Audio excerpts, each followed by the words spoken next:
যদি সবাই ফিরে যায়, ওরে ওরে ও ভাগা সবাই ফিরে যায়, যদি গহন পথে যাওয়ার কালে কেউ ফিরে না যায়, তবে পথের কাটা তুই রক্ত মাখা চরণ তলে একলা দলরে, তুই রক্ত মাখা চরণ তলে একলা দলরে, যদি তোর ডাক শুনে কেউ না আসে তবে একলা চলো রে।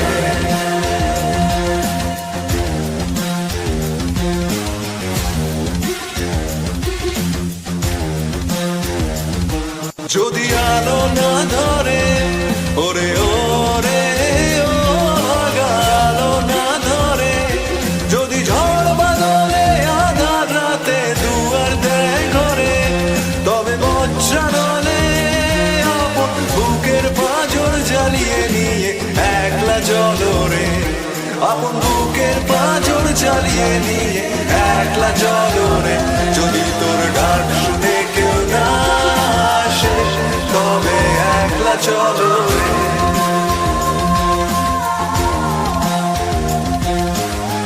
একলা চলো, একলা চলো, একলা চলো, একলা চলো রে।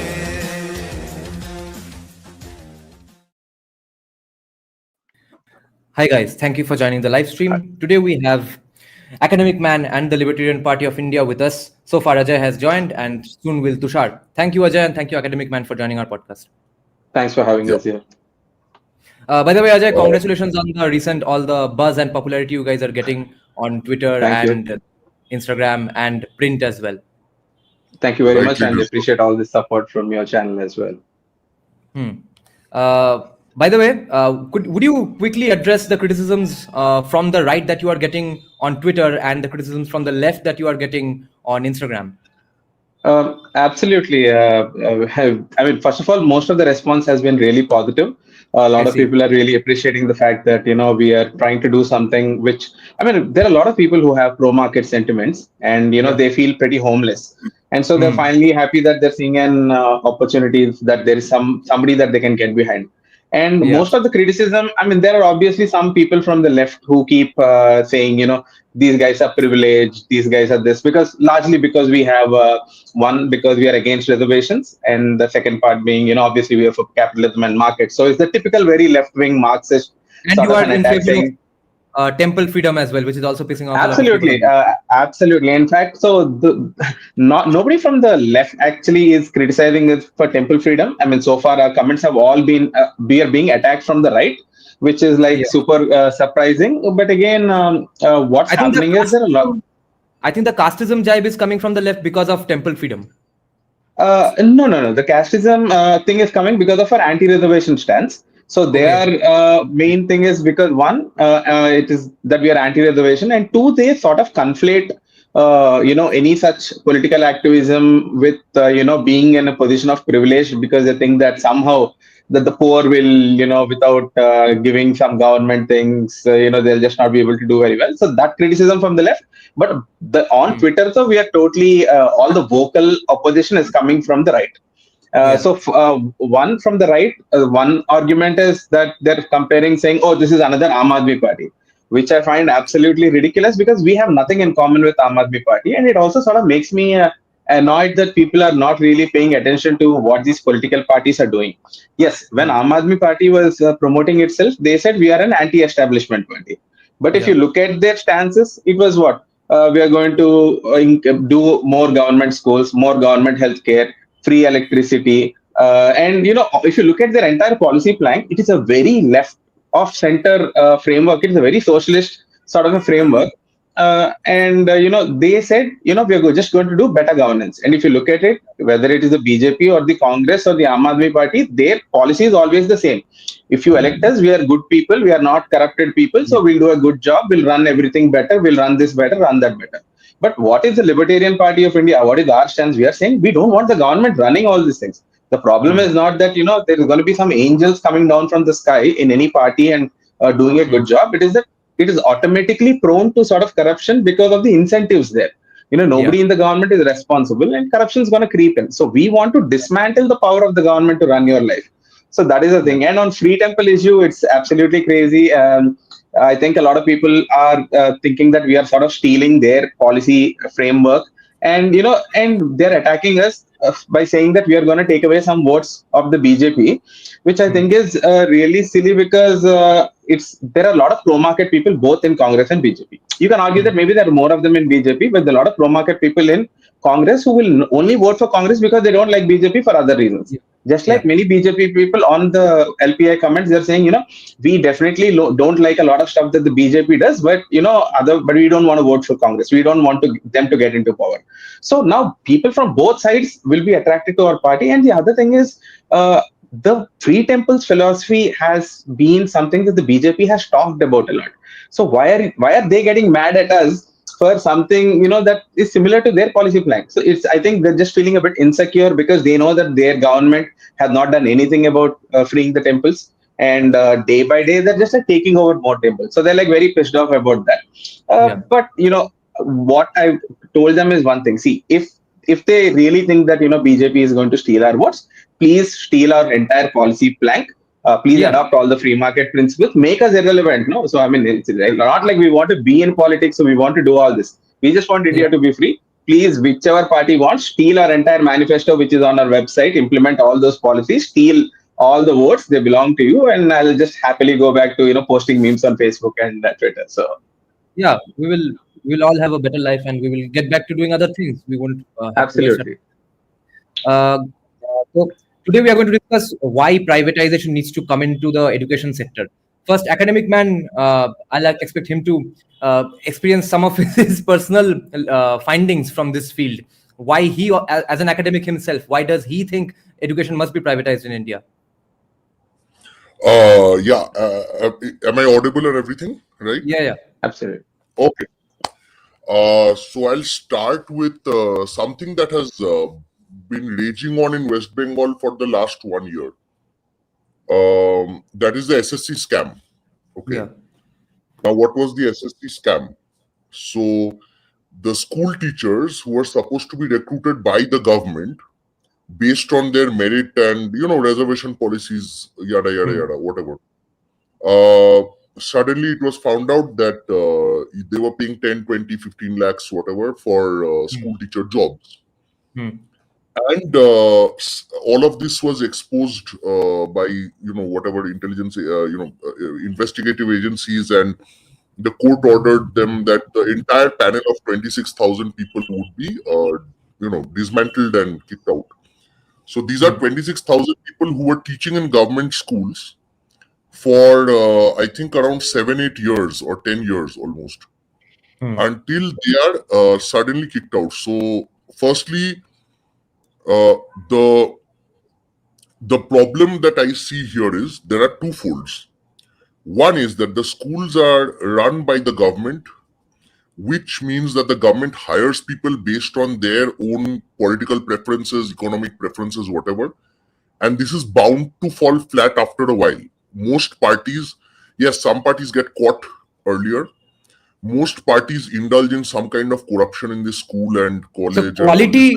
quality of the product or the service is not even a concern at all here. No, exactly. And that is why you will see the most socialist state in India, one of the most socialist states, West Bengal, has one of the highest dropout rates in higher education and even school education. So these are I'm not saying this is central government data, okay, even state government data. So that means that something is going wrong. You're recruiting a lot of people, you're giving education for free, for peanuts, you're actually giving midday meals to children to come, and they still don't want to come. Their parents still don't want to send them to school. There is something definitely wrong with this system. Now, as I see it, firstly, the government, when it tries to educate people on its own terms, forget the syllabus. Syllabus to ek baat hai hi, which the government messes up most of the time. The recruitment, the areas where the schools are made, the kind of the infrastructural facilities, everything is horrible. And yet on paper, the government does spend crores and crores of rupees of our taxpayer money on these schools and colleges. which if you take you wouldn't send your worst enemy's child to those schools. Okay, that is the worst part. Like you are spending so who will then come and check every school and college for, there are thousands of government run schools and colleges in this country. In each state there are hundreds and thousands. So एक में क्या what corruption is happening, how can you even find that out, and how can you hold people accountable? किसको you will hold accountable? There are ministers in jail, but the ministers, bureaucrats, हर किसी को jail में डाल दो, फिर new ministers will come again, those people will be corrupt. It has never changed, right? Like it's not like you punish one scamster and everyone stops scamming people, right? There are newer scams, there are bigger scams. So the problem is that what I've seen is that the primary issue, that reason that people still support government education, are two reasons. One is that everyone needs to be educated, which is in itself a fallacy, that in my opinion. Everyone needs to have higher education degrees. Everyone needs to have a bachelor's, master's, PhD. Everyone needs that. So make everything free, because then only then can you ensure everyone goes to school, everyone gets degrees. So that's number one. Number two is these provide steady jobs to a number of educated youth. Okay, that is the mental gymnastics that the next level happens. Ki matlab, if the system is failing, then a lot of people who are teachers, professors, policymakers, they come up with, but you know what? At least SSC gives jobs to a few 100,000 kids every year, or young people every year. So we're running so my taxpayer money is used to kind of feel good about some families that can run their families. Apart from that, there is West Bengal has the highest amount of private tutors, by the way. So this, I'm not saying, Amartya Sen's Pratichi Trust did this survey where they showed that West Bengal has one of the highest rates of private tutors. Okay, so that means that you can give education for free, but people are ultimately going to the private sector for a better quality of education. So if they are already ready to spend thousands of rupees on private sector education, which means private tuitions, coaching classes, then why the hell am I paying those taxes for that are funding these, horrible schools and midday meals which get stolen? Okay, so that's the whole point, that if there is supposed to be an equality, and there is another fallacy here, big fallacy. They show that one or two schools in Kolkata or some centrally located place which may run well because it's in the center of the city, or there's that one educational institute that runs well, produces good results, and they will say, see, dekho, this is the best. But that is the exception to the rule. For example, I'll give you an example. So in colleges, there was a ranking of colleges in by results and stuff, West Bengal. So the government, so only one government college made it to the top 5. Okay, in West Bengal. Matlab, this is only a West Bengal thing. The rest of the colleges that came up in the top 5 to 10 are all private colleges. Okay, Ramakrishna Mission run Vidya Mandir, St. Xavier's College, and other, some private institutes. Okay.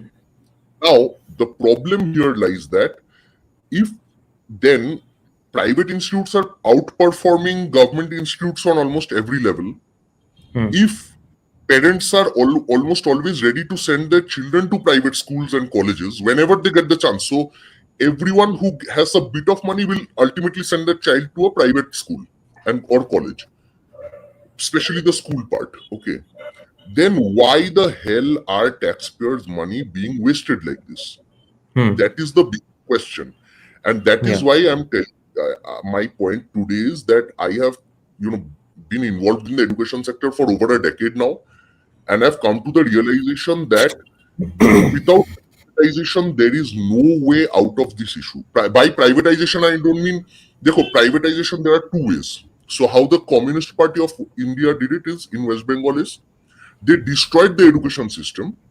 Therefore, they opened up parallel franchisee type things where, the private schools pay the government and then they open a private school जिसका कोई standard नहीं है, ठीक है?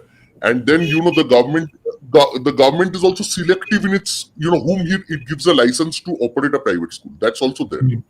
Yeah. So the privatization that happened in West Bengal is also a crappy version of crony capitalist privatization of healthcare and education. Because that was the result of excessive government control over land and resources, infrastructure and everything. Every step of the way you have to pay the government some money, then you can maybe open some St. Tommy, St. Rocky private school, okay? Which again, because of the lack of good government facilities, which again is which is basically a normal thing nowadays, these private schools that are substandard are opened by the government. Many times the government officials or government netas and all these people themselves, they get to run whatever, and the children ultimately go for private tutors. So there is no free market of education ever in West Bengal that has been tried. And yet West Bengal completely is now lagging, and this was a state that was known for its education sector. Okay, this was a state that had the highest number of literates and all that stuff. Some of the greatest minds of the 20th century came from West Bengal. And yet within 30-40 years of socialist government, you see a complete breakdown of the education system totally under socialists. And now what we have is, as somebody who's taught in some educational institutes, I know that there are students who never passed an exam in their lives, who come to colleges, and these colleges are degree mills. So basically now you have very highly educated populace who has no education, who has no knowledge. Again, what happens is, people say, okay, so there are highly educated people, but they don't get jobs because they don't have the skills. Clearly, because these are degree mills. Again, that supports my other point that higher education is not mass education. You can't will everyone to be educated. I may not want to be educated. My child may not want to go into higher education or get a degree. My child may be great at, I don't know, something else. Maybe he's good at farming. But forcing him to go for a degree through Sarva Shiksha Abhijan, forcing him to go to school unnecessarily it never works. It never works out. That is why you see the literacy rates have gone up, the jobs have gone down, the skills are not there. So it's not like there is a complete lack of jobs also, but the skills are not there. So I remember, and this is my final point before you guys can take over a bit. There was a job mela in West Bengal, okay, by the government. The government had to force companies to buy kisi ko le lo types, okay. So they had I don't know, they had 5,000 jobs ready or something, and only 300 or 400 people got qualified. So there were 5,000 jobs ready and only 500 or 400 people qualified for those jobs because they did not have the skills. So just imagine, this is a high literacy rate wala state with a high population, okay, where there are jobs. They're saying, right, that we're giving you jobs, but they don't have the skills because they went to some sarkari school where they were forced to kind of learn stuff that they don't need and they're not good at, and this just destroys the morale of most people who entered the sarkari. And ultimately, therefore, there's a pseudo privatization through private tuitions and stuff, and horrible system, absolutely. So if you don't want a repeat of what happens to West Bengal, then please let us promote privatization. It might sound like a bad thing, but clearly what we have is way worse right now. So now Ajay, clarify why isn't private education bad? Because what if poor people can't afford education anymore? Absolutely good point. And also, I just want to add on a little. I mean, it was nice to learning a lot of facts about West Bengal. So West Bengal also has the distinction of the highest number of schools where there is not even a single student enrolled. So today in West Bengal, there are 3,300 schools, government schools, where there is not even one student enrolled. So for these 3,300 schools, they have around 14,700 teachers on payroll. And I'm sure the government teacher payrolls are actually quite high. I don't know what the pay scales there are, but even in states like Andhra Pradesh, sometimes even in like remote village, the headmaster makes up to 80,000, 1 lakh, or even more. And imagine these sort of salaries. Even like an MBA passed out guy in a private school will not really be getting that, and you know how it is. So, coming to your question, what happens about the poor? Now, the one of the things, when people talk about private schools is that everybody is only thinking about all these really fancy private schools that city people go to. But even in cities, if you look at where are all the not so well off people going, they're going to these low cost private schools. And low cost private schools are a very underrated phenomena in India. It has like an amazing success story, and these are schools which charge like about 1,000 to maybe 1,500 rupees a month. And in this bracket, they are actually providing much superior education to what the government is spending on it. And now you might ask, like, what if people don't even have that amount of money to go to? Now the thing is, the schools are actually also not free. I mean, you may say that they're free for the people, but somebody is paying. The taxpayer is paying, and the government schools are spending. Uh, in some states, they're almost spending 70,000 rupees per student. So it is going from anywhere from 40 to 75,000 rupees per student they're spending on these kids, and their outcomes are worse than a private school which is charging less than half of what that is. So we are seeing an incredible wastage of taxpayer money. On top of that, we are obviously having all these ghost schools and teachers who don't even go to schools. We know how the situation is there, and even the kids who go to government schools, they put them for some tuition because obviously the school education is not enough. And also sometimes it hypocritically it also happens that the same government school teacher is conducting private tuitions, doesn't teach anything. So the whole thing is a Yeah. mess. And obviously this the better solution is going to be, I mean, obviously right now from the Libertarian Party, we're not saying tomorrow if the Libertarian Party we are in power, immediately the next step is like just shutting down all the government schools. That is Hmm. obviously won't make sense because we have destroyed the private capability of this country, so it will take some time to phase it out. So what we are proposing is like a voucher scheme. Now if the government is spending already an insane amount of money per kid and the private schools are charging less, give the poor people a voucher which they can go and give it in any school, and that will be redeemable for whatever that amount is.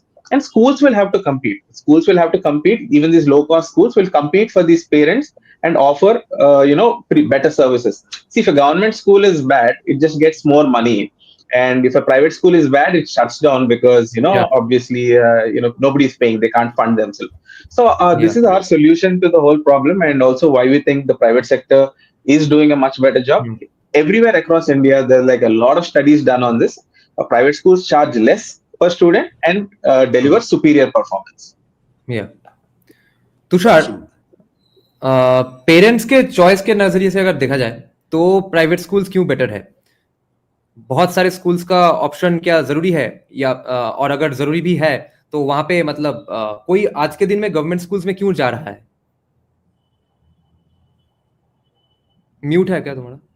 You're muted.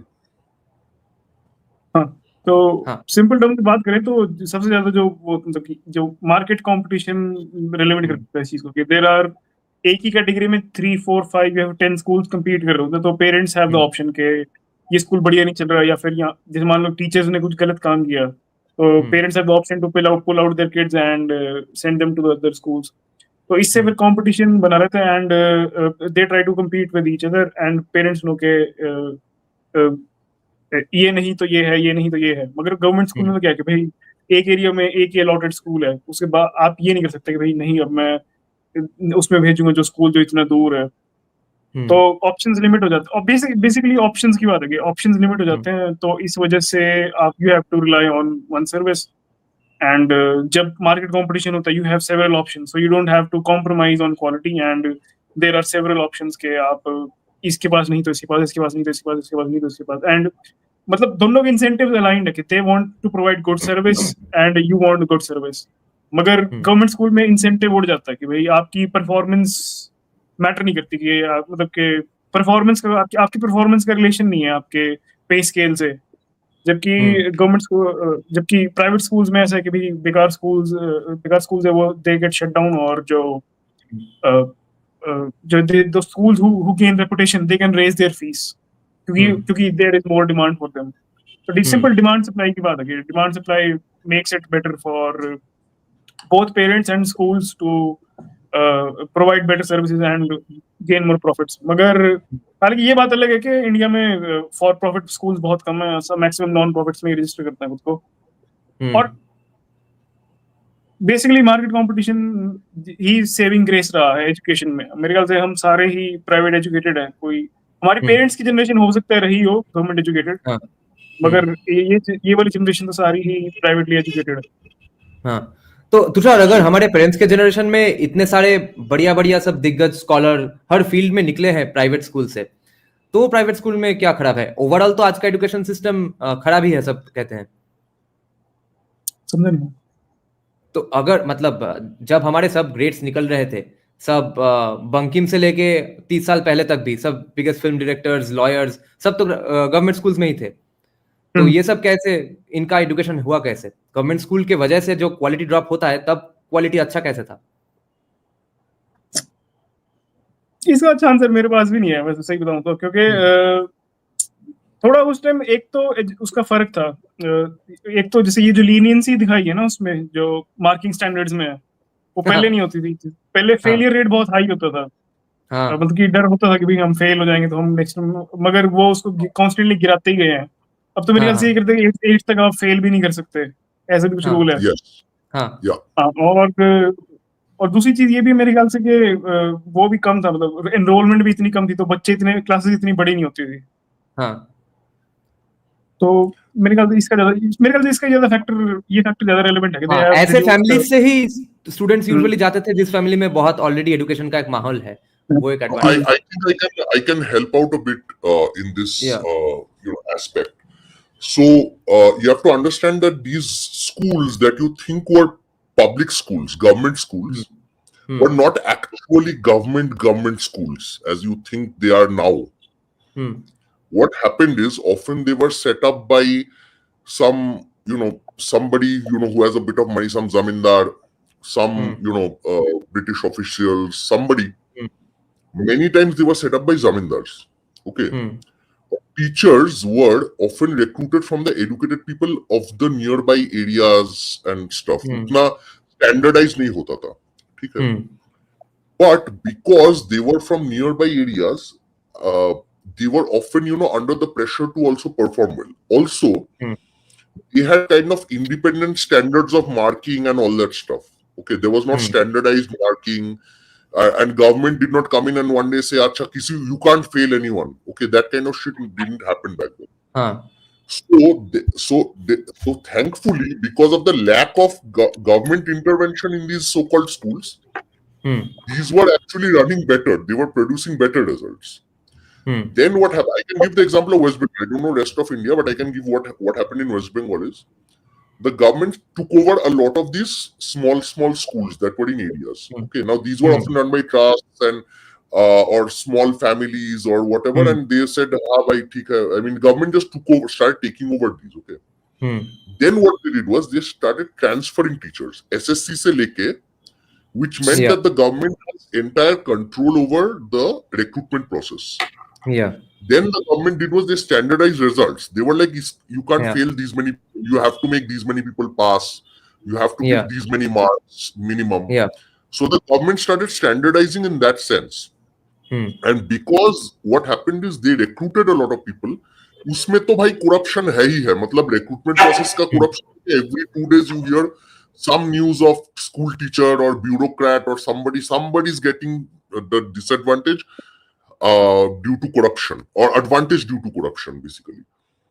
So what happened is that because the government took over properly after the 70s and 80s, that these semi-private, semi-whatever autonomous schools or whatever, they actually got taken over completely. And as you remember, you've done a lot of live streams on this. The government banned English, and again, this is the problem of standardized education. That if the government takes one decision, it is implemented everywhere. irrespective of whether you need that policy or not. मतलब कैलकाटा में English ban करने का कोई logic नहीं था. Let's say you say that there are high dropouts in, let's say, outskirts. Let's say Purulia, you have high dropouts, or some other district you have high dropouts. So वहाँ पे कुछ कर दो. But the government, whenever it pulls out a policy out of its ass, it implements it across the board without a care for what's actually going to, how it's actually going to affect people. Yeah, and even those government schools who were in fact elite, they were forced to take in any random students all of a sudden. So the good teachers, that few number of good teachers in those few number of schools, they also lost a lot of heart and stopped teaching. Exactly. So the transfers, again, this is one more thing that the government, this is a story that I've actually heard during my time in the education sector. Nowadays, transferring teachers is a common thing. But this was not the case previously. So transfer means that you have to actually depend on the political party in power or government officials to get transferred. So most of the teachers, they spend time oiling politicians instead of actually teaching in schools. Again, see, this is another issue of standardized government control over the entire education system that creates inefficiency and complete, lack of regard for quality. So I hope I was able to answer that part of your question. मेरी family education system में काफी involve है, specifically government education में. मेरे uncle हैं, वो उसमें block education officer भी थे, और मतलब मेरे ग्रैंड पेरेंट्स भी टीचर भी थे. तो उस टाइम वो मतलब जो मेजर मेरे को सुनने को मिलता है वो यही मिलता है कि they had lot more autonomy as compared to जो ऊपर से जो कंट्रोल आता था नीचे का. तो ये वाली बात सही है. Ajay, in terms of finding out new ways to teach, innovation in the field of teaching and education, how important is that? Or should we have this one way of teaching kids? No, I think, again, as we spoke just a little bit earlier, having a standardized approach is always a problem thing. One, I mean, even within schools, sometimes a certain way works for a certain student and sometimes it doesn't. It's not just that there is one system that works for everybody. It's also sometimes, different kinds of kids learn differently. So parents also pick sometimes based on the kid's temperament a different, whether a Waldorf, Montessori, or even boards also based on the preference and the focus. So innovations also happen mostly in private schools because they're always trying to add value to the student, trying to get better outcomes. So innovation is important, but definitely that should not be standardized and say, everybody should follow this way. This is the best way. Some schools are like all about, going into tech, and some say, technology is bad. We prefer a very different way. Some schools don't even have a classroom. It's literally like, they have like a garden and, they have some literally like one of the old Gurukul things. Now in cities, some of the schools are trying something different. So end of the day, market's always experimenting and trying to figure out what works. So yeah, I think that's the way always. I have heard, Ajay, one criticism of private schools from pro-private school people that yes, we hate government schools, and if they cease to exist, we don't care. But private schools are wasting a lot of our money as well by holding so many festivals and extracurricular activities and swimming pools, which we don't really want. So we are again left with really no choice in the end. What do you think of that? Are they efficiently using their resources, private schools? No. I mean, you don't see any schools today teaching you maybe like horse riding, right? But if they're teaching swimming, there is also, it's not that, parents sometimes project also thinking that their preferences pretty much are everything, but it is that schools also see some value in offering that. I mean, very few schools will say, we teach German. Probably not much demand for that. In some places, maybe they have some French, or, nowadays I see some Chinese because obviously they're a bigger economy. So schools also, see, it's not that the school management always knows what's the best thing. And also there is no such thing as the best thing, right? So, why is having a swimming class wrong? Or, maybe festivals, extracurricular, we all had when we were kids, and, obviously we had a lot of fun, even if sometimes we just use it to bunk classes, but it was nice, organizational skills, social skills. So schools are trying, and I think parents sometimes can also be a little bit narrow-minded. And if it's absolutely adding no value, the school also would not be interested in doing those in the longer term. There'll be a correction. Tushar, private schools में ऐसा क्या है कि वो better है और उससे ही better students निकलते हैं? क्या सीक्रेट फॉर्मूला है इनके पास? मेरे ख्याल से तो करेक्ट फीडबैक ये बेस्ट फॉर्मूला, क्योंकि रेपुटेशन मेंटेन करनी होती है आपको जो कि अब आप अगर आपको जैसे स्कूल रिलीज नंबर के हमारे वो न्यूज़ पे जैसे जिस दिन रिजल्ट्स आते हैं 10th या 12th के और या फिर जब कोई वो निकल के आता है स्कूल, इफ स्कूल का कोई अचीवर बच्चा निकल के आता है तो they put out it in media के देखो हमारे स्कूल से ये निकल गया, हमारे स्कूल से ये हुआ, ये हमारे इतने बच्चों ने ये परसेंटेज अचीव करी, हमारे स्कूल से टॉपर निकल के आया। मगर गवर्नमेंट स्कूल में ऐसा कुछ नहीं सुनने को मिलेगा क्योंकि उनका उनका जो जुड़ा हुआ है ना, their fees is dependent on their performance के how much they can charge depends on how much demand they can create, और their demand they can create is by giving excellent services और better services than their competitors. मगर government school में ऐसा कुछ है ही नहीं।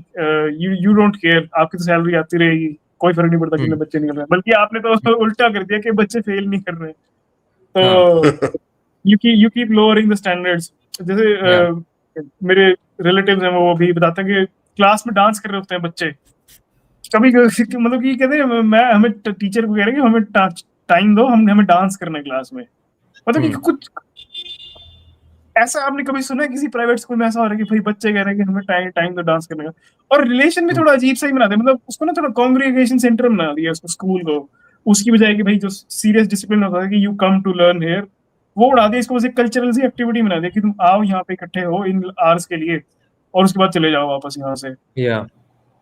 और अजीब अजीब से जैसे अभी जैसे स्कूल शॉर्टेजेस है तो क्या करते हैं, दो बैचेस, जैसे मेरे को पता नहीं रेस्ट ऑफ द कंट्री में क्या चल रहा है, मगर यहाँ हरियाणा में क्या कर रखा है कि 7 to 12 का 7 to 1 का एक बैच कर रखा है और 1 to 5 का एक बैच कर रखा है, ऐसा कुछ कर रखा है।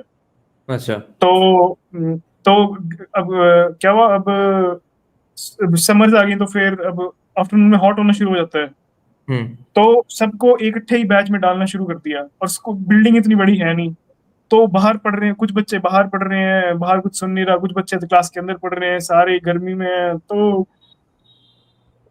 कुल मिला के बात ये है कि मार्केट इंफॉर्मेशन पे ऑपरेट नहीं कर रहे हैं गवर्नमेंट स्कूल्स, और प्राइवेट स्कूल्स के पास इंसेंटिव भी है और वो मार्केट इंफॉर्मेशन पे ऑपरेट भी कर रहे हैं। जैसे स्मार्ट क्लासेस थी, स्मार्ट क्लासेस सबसे मतलब प्राइवेट स्कूल में मेरे ख्याल से 13-14 में ट्रेंड शुरू हो गया था स्मार्ट क्लास का, जो कि गवर्नमेंट स्कूल्स में अभी आ रहा है, जो कॉमन हुआ है मेरे ख्याल से 3-4 ईयर्स बैक ही कॉमन हुआ है।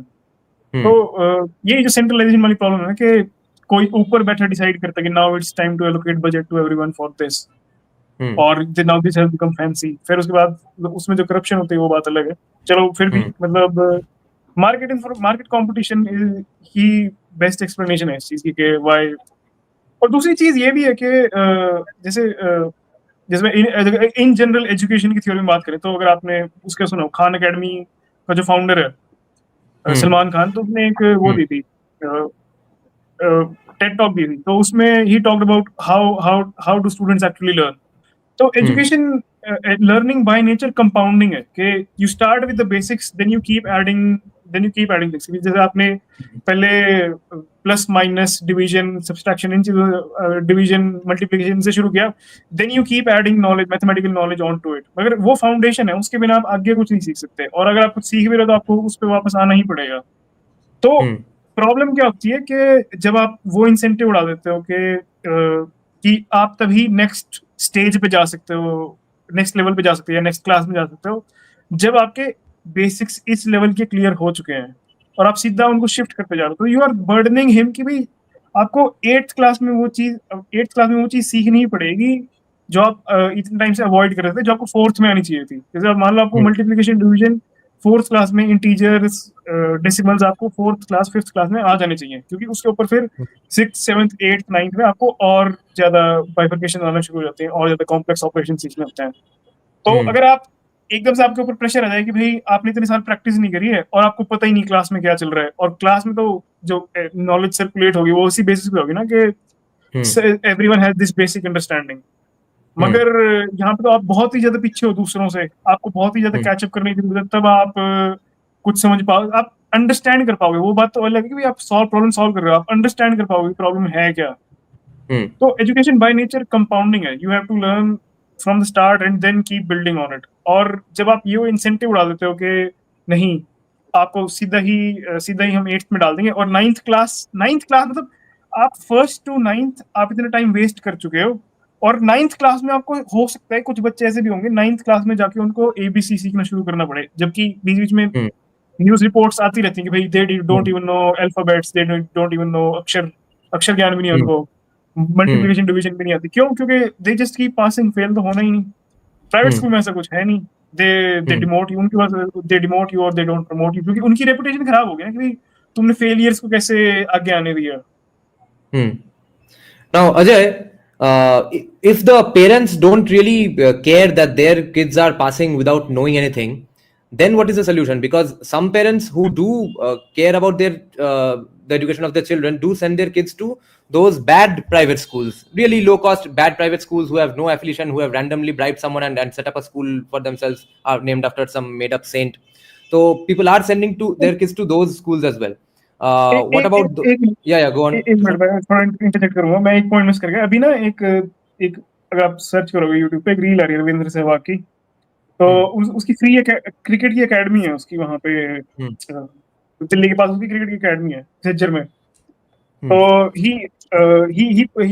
उन्होंने एक सिंपल स्टेटमेंट दी कि अर्लियर कि पहले मैं फ्री में चलाता था एकेडमी बच्चों के लिए, गरीब बच्चों के लिए। सो वो या तो आते ही नहीं थे, या आते थे तो सीरियसली नहीं लेते थे प्रैक्टिस को। मगर फिर मैंने एक मिनिमल फीस चार्ज करना शुरू कर दिया कि बेशक मैं 100 रुपीज चार्ज करूं, मगर मैं चार्ज करूंगा। तो उससे क्या होता है कि पेरेंट्स का भी प्रेशर रहता है बच्चे पे कि तेरी फीस भरी है, तेरे को जाके पढ़ना पड़ेगा। They have got skin in the game कि भाई ऐसे ही नहीं कि भाई मुफ्त की चीज नहीं मिल रही है, we have sacrificing something for it. तो ये भी एक चीज प्ले आउट करती है जो कि उसमें प्राइवेट स्कूल में, कि when parents pay premium they expect the children to perform as well, जबकि गवर्नमेंट स्कूल में ऐसा कुछ नहीं, कर गया तो कर गया, नहीं तो नहीं सही। Right. Ajay, then is that one of the reasons why parents these days don't care if their children pass through all the classes without knowing anything, because it's free? Yeah, I mean, definitely. I mean, there is no incentive for them to. I mean, if it's free, that they don't care. And also, even see, sometimes even if they really, it's sometimes additionally to that, even if it is not free, some parents are irresponsible parents. Okay, and there is really no solution for that. I mean, we cannot have like a supervisory authority sitting there checking which parent is, being responsible, not responsible. I mean, so some things like that are social problems. I think that has to be done at a society level, like around us. If we see something like that, we have to speak up and convince and talk to them. But beyond that, anybody who cares is obviously very selective about what schools they are, and which is why the best schools actually have insane amount of admission process. There are interviews, they interview parents. It's almost like it's like a whole industry around it. Parents are like so tensed about getting their kids admission to this good school. So that's definitely the market speaking out. And as for those who don't care, that is a social problem that doesn't really have like a government solution to it. Yeah. What about the poor people now who can't afford anything other than the government schools that they have to send their children to? And what about the middle class and the upper middle class who are already, I hear that they are on the verge of collapsing because of the insane fees of the private schools? What about these two classes? Yeah, so one thing is when it comes to the poor, definitely the voucher system is going to be a transitionary move for them. I mean, we think in the longer term there will not be a requirement for that as well. But we are a poor society. I mean, we've been impoverished over like 7 decades, so it will take some time for us to move out. Could you explain the voucher system? Okay, so voucher system is basically now we look at how much the government is already spending per student, right? So, and obviously, let us say if the government is already spending 60,000 a year on a student or something, instead of that cash, and not exactly the same amount, the actual amount will be much lesser, because we will look at what the private schools are doing at a reasonable level. And then we'll say, we'll give you a 25,000 rupees a year voucher, which, I mean, obviously that they can't spend. Otherwise, some people just go drink it up in alcohol. So this has to be redeemed in a school. So they'll take that voucher and give it to the school, and the school can instantly redeem it from the government. So this way, what happens now, schools have to compete. They'll say, we are providing quality, please come to us, and they'll have to attract them. So we will see a lot of competition between schools trying to attract them. So that would alleviate their stress. And when it comes to middle class also, see, the thing is that they are complaining that school fees are going up, but they are also, you're paying for that quality also. See, there are always cheaper options. So from every price point, from 12,000 rupees to 10 lakh rupees, at an increment of 10,000 or 15,000 rupees, there will be an alternative school available. There's no shortage of that. But it is parents who want the best quality but are not willing to pay the market price for that. So it is human psychology, right? Like, I don't blame them. but they have to understand the market reality that it comes at a cost. Like now, these good schools are also competing for teachers, and on top of that, the other issue that we have to talk about is why are schools also so expensive? Is the amount of infrastructure that is required to set up a school is actually very high.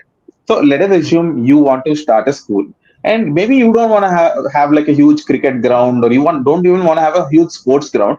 You say, I'm going to Yeah. provide quality education. Kids want to play sports and all. Let them figure it out at their own level. It's not so important according to my model. I teach them math, physics, science. I just need a bunch of rooms. I'll set up a school and I'll run it. The government won't agree. The government has made it so difficult and so expensive to set up a school. At one point of time, even I was thinking, maybe set up a school and teach more libertarianism to kids. But the regulatory nightmare is just absolutely crazy. It increases the capital cost, so I can't do it. And once, let us assume I do all of that, then I obviously have to make that money back from the parents, and expenditure is going on. On top of that, the government says one, schools cannot be for profit. All schools make profit. What they do is they set up one non-profit and then set up a private company, and they do a little bit of accounting mix-ups to divert the cash out of the company. I mean, which is fine. That's how it should be. But why is the government even doing that? You're just increasing compliance costs. You're making it crores and crores, and so that is also the reason that earlier was spoken about, like how the capture in West Bengal has all been done by politicians. It's not just colleges, even in schools also. If you look at it, most of them are by like politicians or people who own like huge land banks, and they were the ones who were actually able to set up schools and colleges, and they benefit from it. So if the government deregulates that, maybe if I set up a small school in my apartment, if it's not adding value, nobody will come. But if it's adding value, then a lot of parents will send. Let the market compete. Overall, we have already seen how low cost schools have done a fantastic job in this country in educating. Most of the kids today are in private schools more than the government schools, and year by year, in almost every state, with the exception of one or two states, the enrollment is actually dropping. The percentage is going down year, even in a state like Kerala, right? So Kerala has some of the best government run schools and things like that. Even there, people are switching to private schools, because if you have like level X of quality in a state, considering that society, the private school will always be X plus some percent, because you're drawing your talent pool from the same society. So Now, what do you think of the right to education? How much is that hampering founding of new schools? absolutely. I mean, so imagine you set up a really fancy private school right in the center of the city. You have a huge ground, you have a swimming pool, everything. And now the government will give you some pathetic amount of money and say 25% of your kids you have to reserve to it. So now what do? I'm going to recover it from the rest of the students. So then, it's not like the government is going to pay like premium school fees or anything. They'll have their own number, and they actually don't even do that based on how much they're actually spending. They have a very arbitrary value. So obviously, schools will be unhappy, and they will cross subsidize that student by hiking up fees for the other kids. So RTE actually, I think, was a nightmare. And also, I think there's a very brilliant thing that I always thought about the RTE. So everybody, all the socialists and everybody says, education should not be for profit. In fact, private sector is ruining it. Government is running it. There is no shortage of the amount of money that the government is spending, right? So the government has like literally as much as tax money of yours that it can spend. And it has been running government schools. Now, why do you want RTE in a private school if the government is doing a good job? So basically, the government has said, we are not capable of running schools. So it is not a capitalist or a libertarian argument. The government itself has conceded, we are useless, we are incapable, we can't run Yeah. schools, nobody wants to come to our schools. So you guys only educate the kids. That's also your responsibility.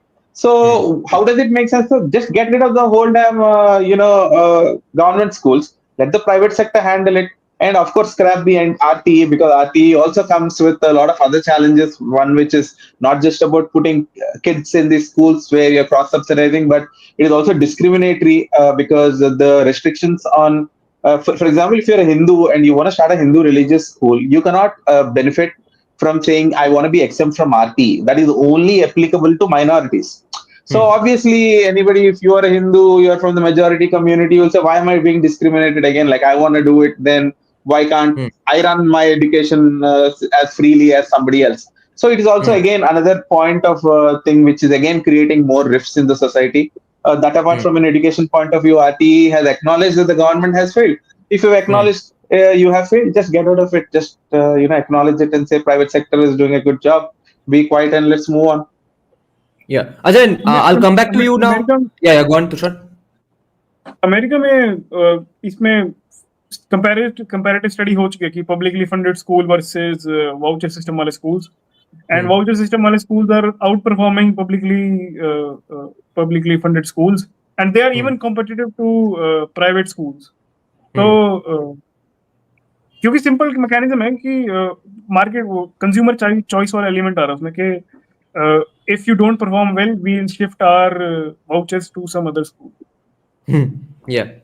Ajay, I'll come back to you to ask why it might be great for teachers as well. Why teachers' salaries are actually increased with education privatization.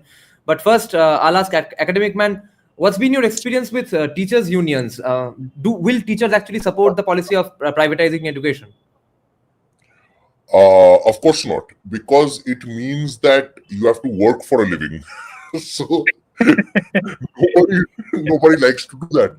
You like free money if you attend school for once a month or maybe 2-3 times a month and you get paid. Okay, I've been itching to correct Ajay on one thing.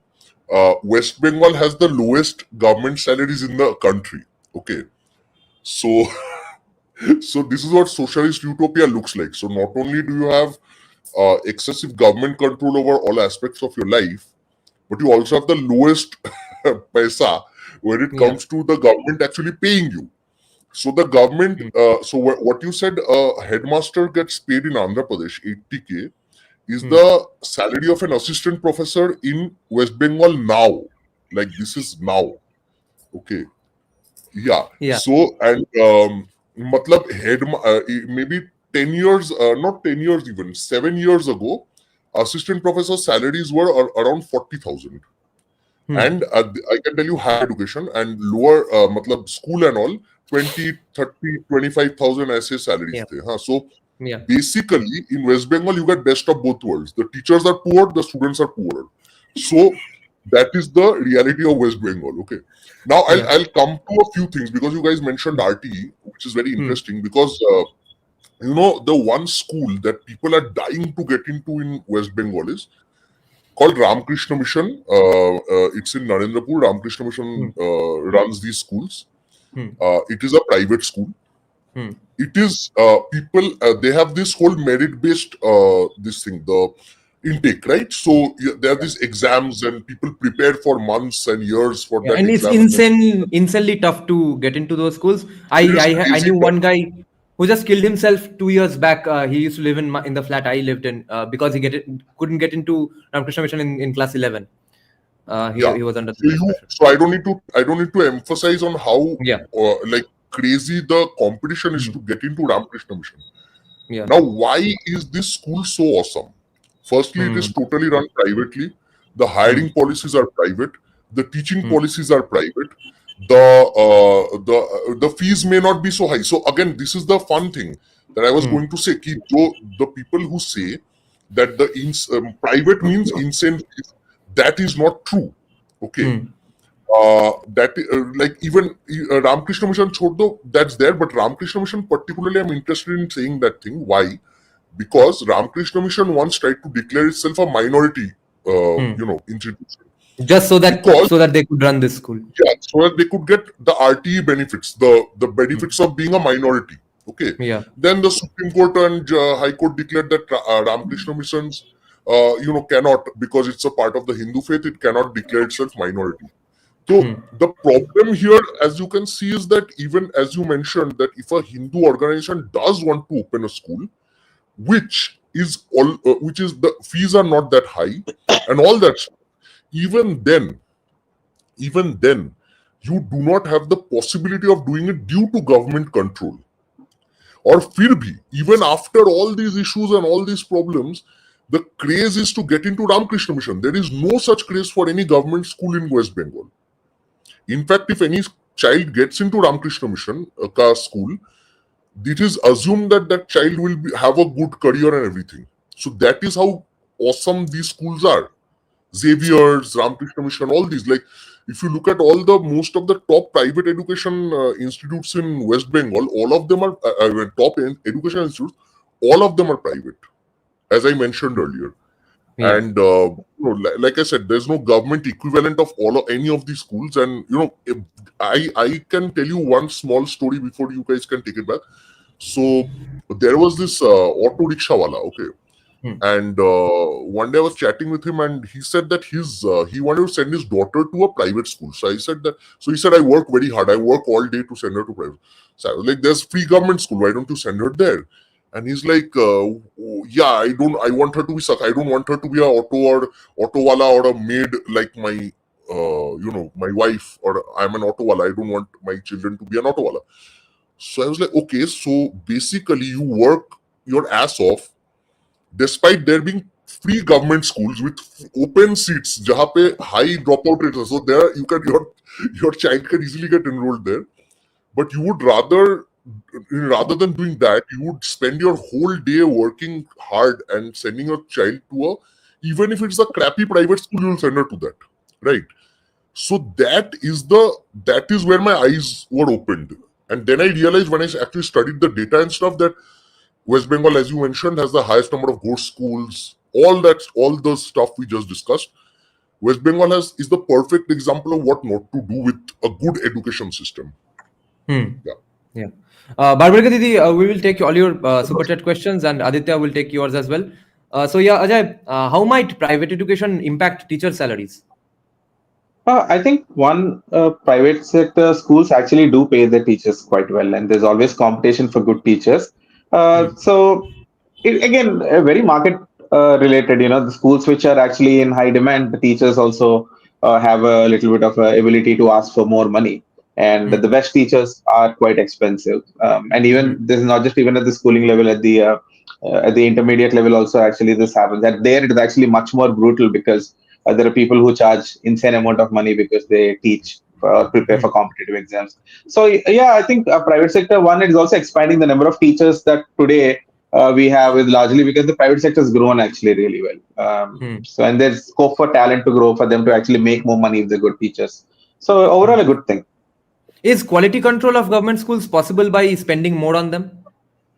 No, because end of the day, it is like, why would anybody actually take responsibility? If in a private school, if the quality drops, people leave and the school shuts down. And it is possible in a few instances that there is somebody who's like really dedicated. So this actually happened. One of the reasons which you guys spoke about, post-independence, when you had all these government schools, they used to attract some really dedicated people from the community because these people also were the ones who had educated even before independence, right? Where only very few number of people used to go to school. So they were really dedicated, motivated, and it was also a very cultural thing that, teaching, they had this sort of a society respect in their village, and also they would actually work hard to educate it because they took pride in their work.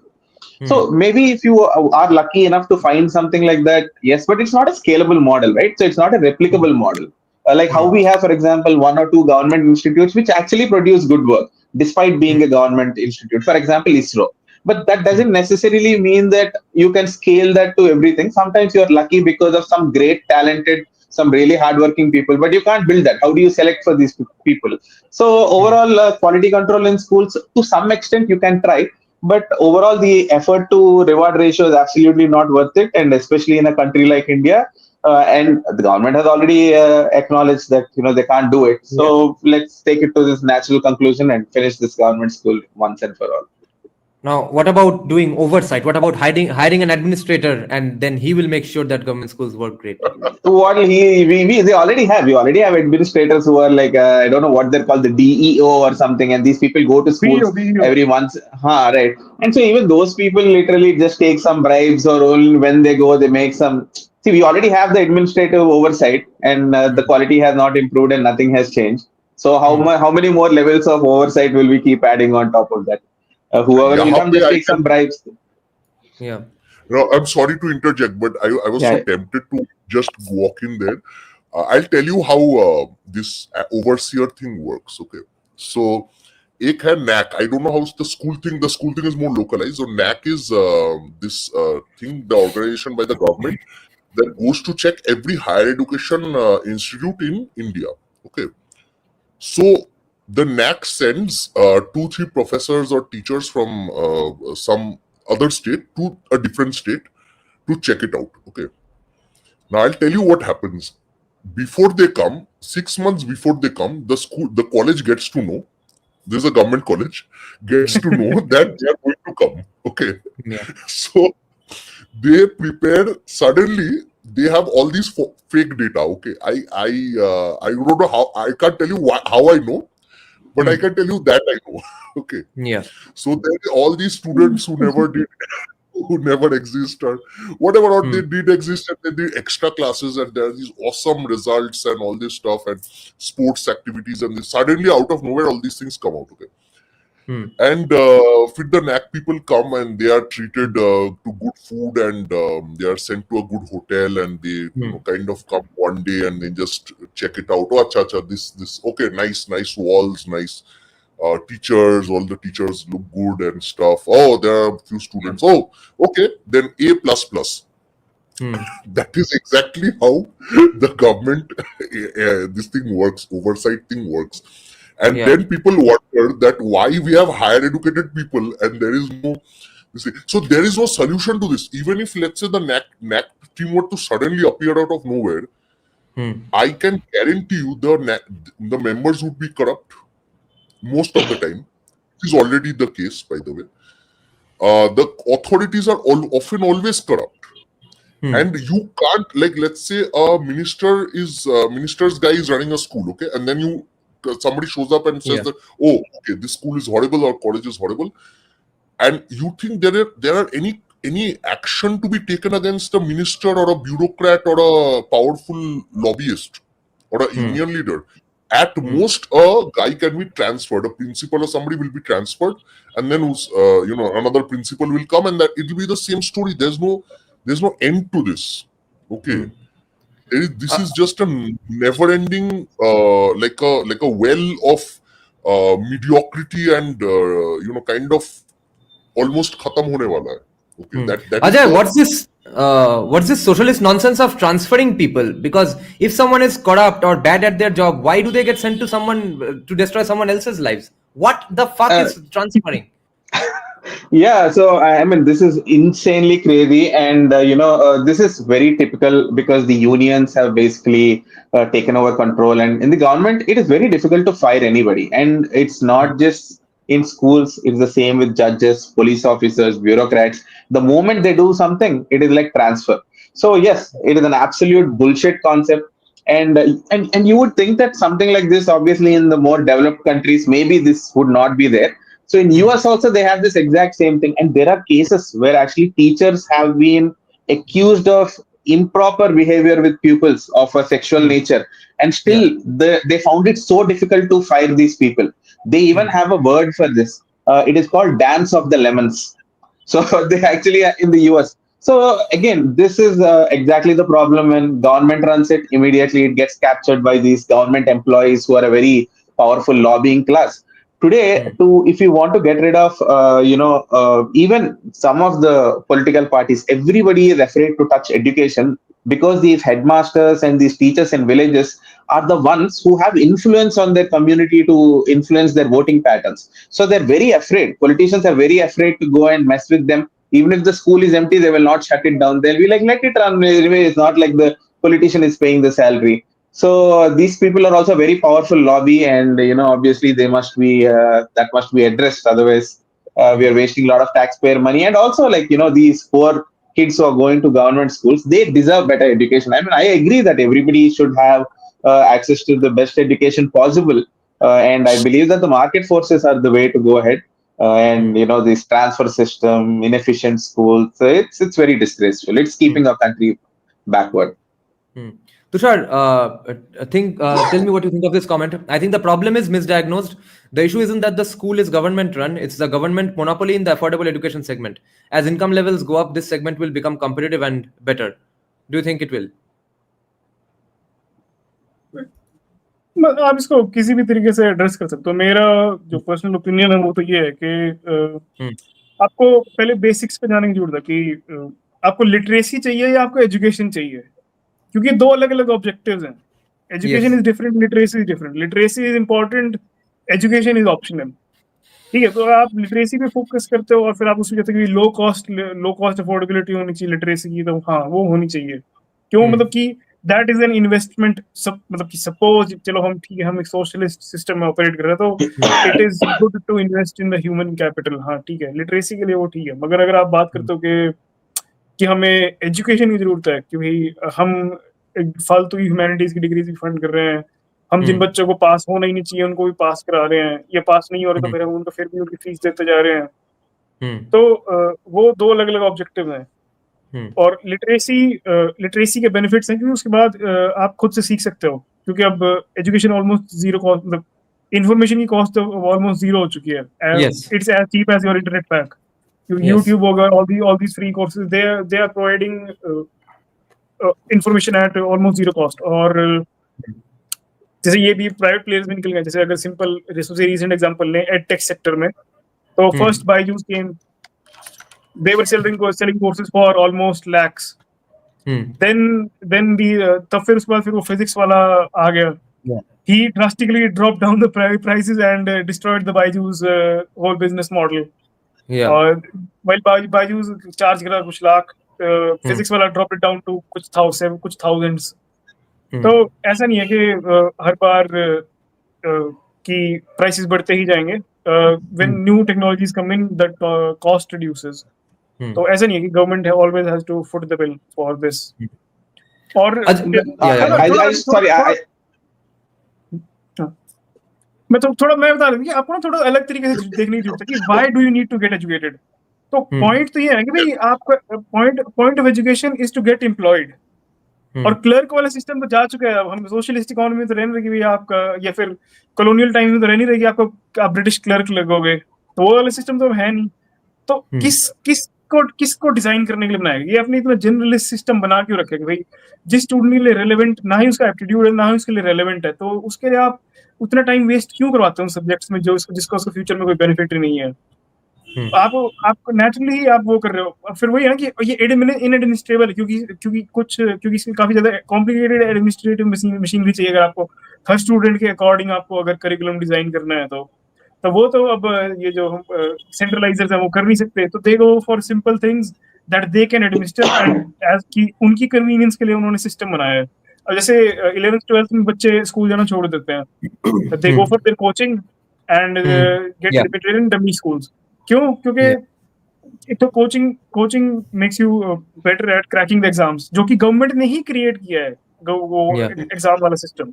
ठीक है, उसके बाद फिर तुम कहते हो कि you should go attend the school as well, जहां पे आप अपना टाइम वेस्ट, बच्चे अपना टाइम वेस्ट कर रहे हैं। तो गवर्नमेंट बाय लॉ बच्चों को टाइम वेस्ट करवा रही है ताकि कुछ वेग ऑब्जेक्टिव्स अचीव हो सके जो कि अनक्लियर है। उनको तो कुछ फर्क पड़ता नहीं, वो तो अपने पहुंच चुके हैं टॉप पे, बच्चों को टाइम वेस्ट कराना तुमने।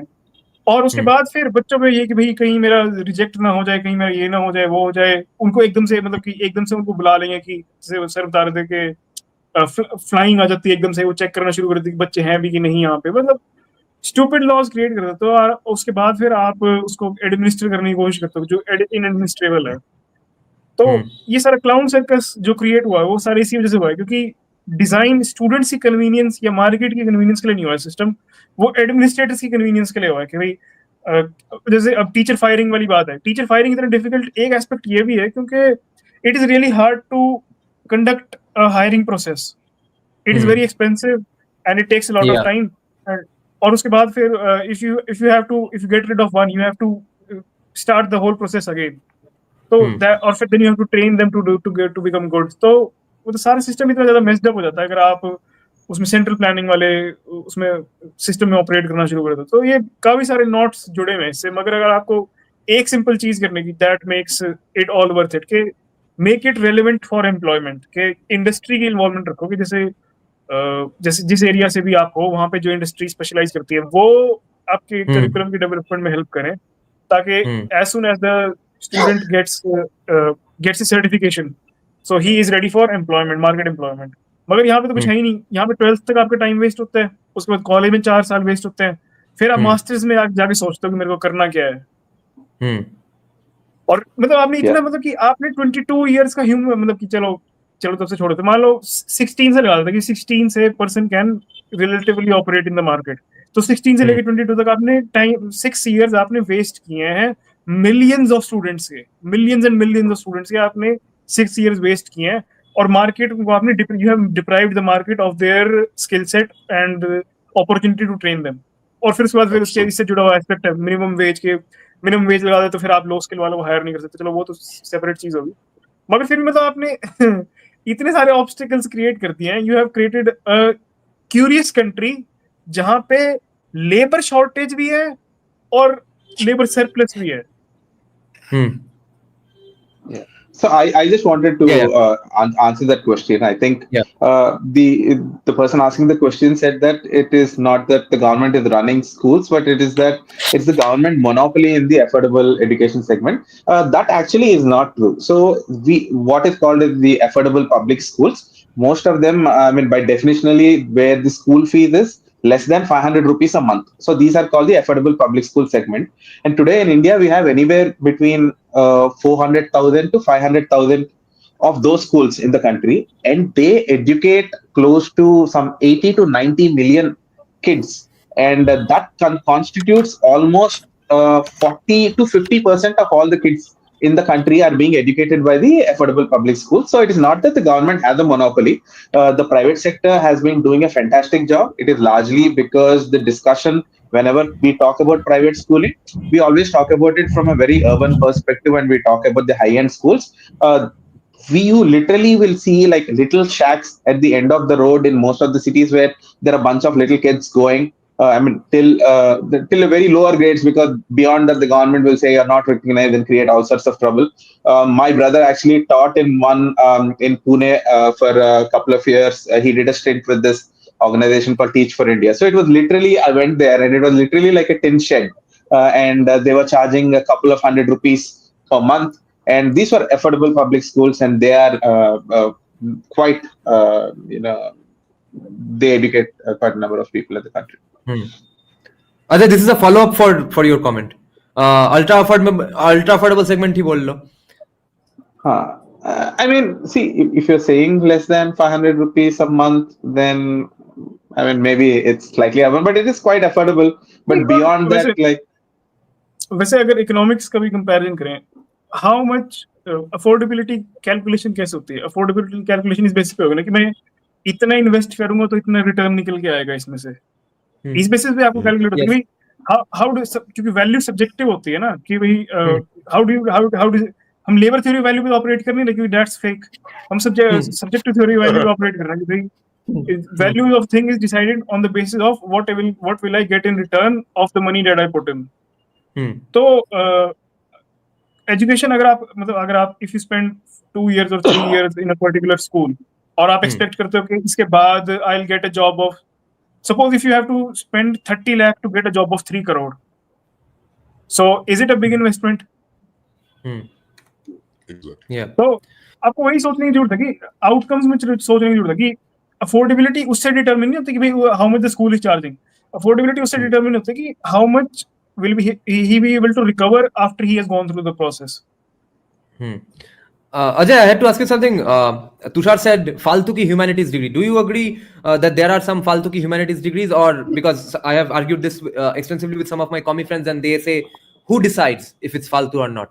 Why? I mean, no, again, definitely, it's like, see, it's a personal opinion. I might believe that a lot of them are faltu, and as long as I'm not paying for it, go do your African dancing, go do it. But if you're using government money and you want to do PhD and then do all sort of drama in college, one, I'm paying for it, and then you're also it so happens that most of these humanities students are also usually end up, I mean, it is a bit of a generalization, end up in government funded colleges, spend years and years there, don't produce anything of value. On top of that, advocate for politics of leeching. That sort of is the reason why, Tushar, all of us make these jokes about humanities degrees, and you are in West Bengal, so I don't have to tell you. I mean, your state is expert in this, so we know what's happening there. And first of all, first thing, more than schools, government should get rid of every single higher education. And this is something that, a lot of people say Nehru did IIT, Nehru did this and all. It was absolute nonsense. In fact, if you had considered that amount would have been better spent at a more primary level, considering that Yeah. if the government had to spend that money better at a primary level, what happened to all these IIT guys? Now you all these in 60s, 70s, everybody, most of them left to the US and also your tax money. Yeah. It is saying, oh, IIT is great for the country reputation and all those guys are going and working in the US. Dude, you go pay your fees, whatever it costs, and then go wherever you want. Why should the taxpayer? Why should I subsidize? And more importantly, why the poor farmer or a poor guy in a village who can't afford to send his kid to a private school, tax money from him is used to send some guy in IIT so he can go to the US? Absolute nonsense. That was a mistake. And right now, need of the hour, get rid of all these higher education colleges, privatize them, make them autonomous, strip their excess land banks because they have sitting on like 5 to 10 Yeah. acres of land in prime areas. So these guys can roam around Yes. and, do all that. Get rid of the higher education totally at a super, at the college level. Privatize it. Then after that, we need to reform the government schools by shifting to the voucher system. Yeah. What about the remittances though? Okay, everyone wants to jump into this topic. एक थोड़ा मैं disclaimer Yeah, देना that's- चाहूंगा कि Yeah. मेरी degree भी humanities में ही है. Okay. Fellow So humanitarian I'm here. not. हाँ तो We- I have seen the system, so I can comment on it. It's not like Yeah, exactly. All three of us are commenting for those reasons only. Huh. Hey, I Yeah, have. it is not that. No, please No, go ahead. finish and then I'll make a point. Yeah. No, I mean, no, there is definitely some value in things like philosophy and even everything right now. Today, when we discuss political science, there is obviously a lot of it that has to do with humanities. There's nothing wrong in it. It is just that it is so, most of these curriculums have also been so hijacked by a lot of Marxist, stuff. It's just crazy. But humanities has value. It is just what is pimped today in colleges is absolutely a useless thing for the most part. Yeah. they Go ahead. मैं बताऊँ, mostly Yeah, they yeah. are about IES की तैयारी करनी. That's ये scam चल रहा है कि अपना आर्ट्स की ह्यूमैनिटीज की Right. डिग्री लो और सिविल्स की तैयारी करो. This is Yes. the entire project के अच्छा बेसिक एसोसिएशन किसी से बताओ कि भाई आर्ट्स कर रहा हूँ, अच्छा आईएएस की तैयारी करनी है, इस वजह से ले रहे हो ना. So it's basically a waste of time. Or जैसे Thomas Sowell said के it's mostly about taking a break from reality and living in a fantasy. So humanities education is all about this. You are taking a break from reality, chilling out with your buddies, doing absolutely nothing, bunking classes, and आपका कुछ output, productive output तो आपका कुछ होता नहीं. तो if there is no need for subsidizing. Also, there is no need for subsidizing any education, but specifically humanities education needs no subsidy.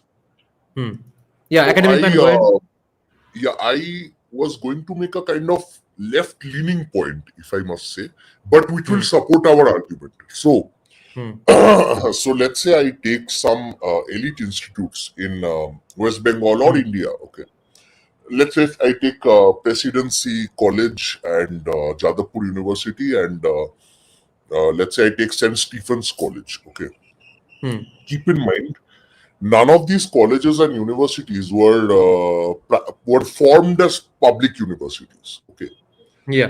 they started off as private. Okay, and then they catered to some of the most elite people in the country. St. Stephen's, Presidency used to be called Hindu College back then. Jadavpur University, all of this. The people who originally attended these schools are only as good as the alumni, right? So basically what happened is because these private schools were doing so well that their alumni and all were turned out to be all great people who Nobel Prize वगैरह ये सब मिल गया all that stuff. So what's happening is that when the government takes over these institutes, so what happens is the government keeps Presidency and Jadavpur's brand okay. Maybe I'm assuming Jadavpur and Presidency are running really well, which they aren't, but I'm assuming they are running well. St. Stephen's is running quite well. I'm assuming that. But what Bourdieu would say, Pierre Bourdieu, the sociologist, would say is that these schools will never be replaced by newer government crappier schools. मतलब elite institution elite ही रहेगा. And the people who attend them will keep, there will be an elite class of people who will keep attending them because somewhere there is a kind of meritocracy even there, whether we like it or not, whether leftists like it or not. Ki, let's say you have to qualify for an IIT. Again, some IITs were also older institutes, older colleges, which were later on converted to government institutes, and then a lot of funding, crores and crores of rupees were given. So what happens is that when these institutes were formed, the best students would get in, and that thing has remained. Some of the top institutes, only the best people go. Who are the best people? Those who can afford private schooling from the best schools in the country. Again, what happens is this means that we are funding a kind of caste system in education, jahan pe people are coming from rich families, they are going to government funded institutes which are elite, but which are elite because they were originally private. And then the people coming out of here usually go abroad. And then the same thing that Ajay said, that, because my taxes are funding a guy who's going to become the citizen of America and work there. So it makes no sense for us to fund this one, where maybe less than 1% people who go to these schools, and the government then shows that this school and college works really well, so therefore we must keep it running on our terms with corruption and whatnot, because 5 colleges or 10 colleges in the whole country run really well, but 10,000 don't, or 1 lakh don't. So that it kind of creates this again wealth gap stuff, which I'm just saying this because I'm making a kind of Marxist point against this whole existing system again all over. Ajay, what about remittances though? Aren't therefore those IITs justified? Because those remittances help pay for the free stuff that the farmer gets. But most of the remittances, if you actually look at it, they're not even taxed, because even back then we needed a lot of foreign exchange. So very little of that was taxed. And the thing is, that is like a very roundabout way of like saying, these guys may, and we don't even know, they may or they might not. But why should the taxpayer first be forced to pay for it? Let them pay for it from their own pockets. I think that's not really much of an argument. Yeah. We have a funny comment here. I call dibs on the broadcast rights to LPI trying to explain ROI to a West Bengal illiterate farmer who is used to their freebies or their pensions and stuff. I think this is an underplaying of what you think that farmers don't know or know. Okay, the mandi system, for example, is actually not supported by most farmers all over the country. Okay, Absolutely. so a farmer actually knows that if I sell my crops or whatever at a higher rate to a private player, there is a higher chance of me earning more. So I don't think that this kind of argument, you think that they're dumb, but they're not actually that dumb. Like, that's what I'm trying to say. और एक clarity और देना चाहूँगा कि it isn't like कि we are saying कि day one we are getting rid of all the freebies. We are saying that phase out ही तो करना है. मतलब कि you make them irrelevant. We are focused on making them irrelevant कि आपको जरूरत ही नहीं है उनकी. Right. It's not like we are. People have a lot of confusion that के libertarians won't succeed because के वो आएंगे और सब कुछ छीन लेंगे. हम ऐसा कुछ प्रमोट नहीं कर रहे. हमारा आइडिया है कि आपको समझने की जरूरत है कि पॉलिटिशियंस जो डिजाइन करते हैं स्कीम, वो इस बेसिस पे करते हैं कि हमारा बेनिफिट कैसे निकालेगा, मतलब उनका पर्सनल बेनिफिट कहाँ से निकल के आएगा, उस बेसिस पे डिजाइन होता है कि पॉलिटिकल क्लास का बेनिफिट निकल के कैसे आएगा, उस बेसिस पे वो डिजाइन करते हैं स्कीम. हमारे से कोई इंटेंशन नहीं है, क्योंकि हमारा पॉलिटिशियन बनने में कोई इंटरेस्ट नहीं है. हमारा पॉइंट ये कि how do we achieve the objectives that we are set for ourselves. तो उस हिसाब से पॉलिसी डिजाइन होती है. उसमें गवर्नमेंट का कितना इन्वॉल्वमेंट रखना है वो हमारे लिए इररिलेवेंट है. तो इसी वजह से आप अगर बात करोगे वी अगर आपको ऑब्जेक्टिव है कि we want good human capital in the country, तो वो हमारा ऑब्जेक्टिव है. ठीक है, we want our farmers to do well, हाँ वो हमारा ऑब्जेक्टिव है. अगर आप अगर ऑब्जेक्टिव्स हमारे सेम हो सकते हैं, अचीव करने का मीन्स अलग हो सकता है. तो ऐसा नहीं कि हमारे ऑब्जेक्टिव्स नहीं है, हमारा ऑब्जेक्टिव बस आके बस छीन लो और अपना बस सब कुछ खत्म कर दो और छुट्टी पे चले जाओ, नहीं है हमारा ऑब्जेक्टिव. मतलब हमारा भी ऑब्जेक्टिव ये है कि मतलब कि try to do the good for the country, मगर मीन्स अलग. So I would also just like, I mean, it was a very funny quip that, it would be nice to see LPA guys explain to farmers why we will be taking away the freebies. But one thing, we would also like to, actually today also I posted about the same thing that, the farm laws were actually not opposed by majority of the farmers in the country. So the Yes. Supreme Court report itself said 83 or 87 or 85, something around that amount of percentage of farmers actually supported it, but they were just like a silent, majority. But it was just that very small vocal guys who were really good at organizing.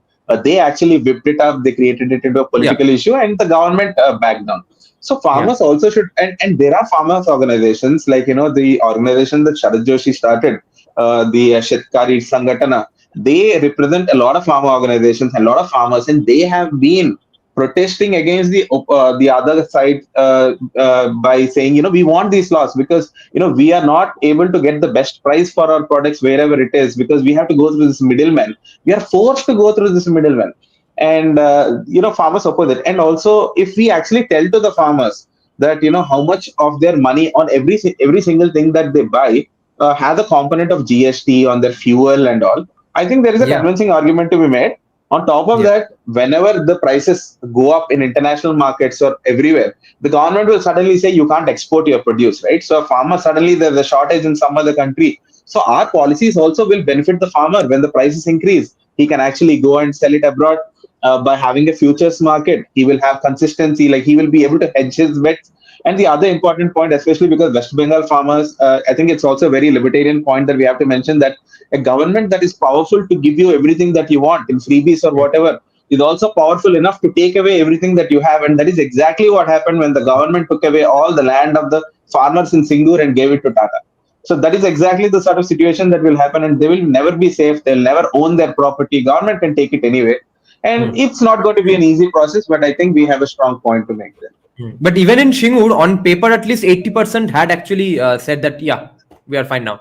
After all, they have taken it and now they are giving some compensation because of the protest and stuff. In the end, 80% were in favor of the factory. And finally they got their land back or something. I think the whole thing was concreted, and it was totally destroyed, and a lot of violence involved. So see, nobody wants to be suddenly uprooted from their livelihood. And of course, if they see more industrialization, more jobs, most of people don't really want to do farmer. No farmer will say, I want my son to be farmer. He wants him to actually do something which is more productive. And farming in India is extremely unproductive because you have a smaller land parcels, things like farm laws which were not allowed to happen, are keeping our agriculture relatively poor.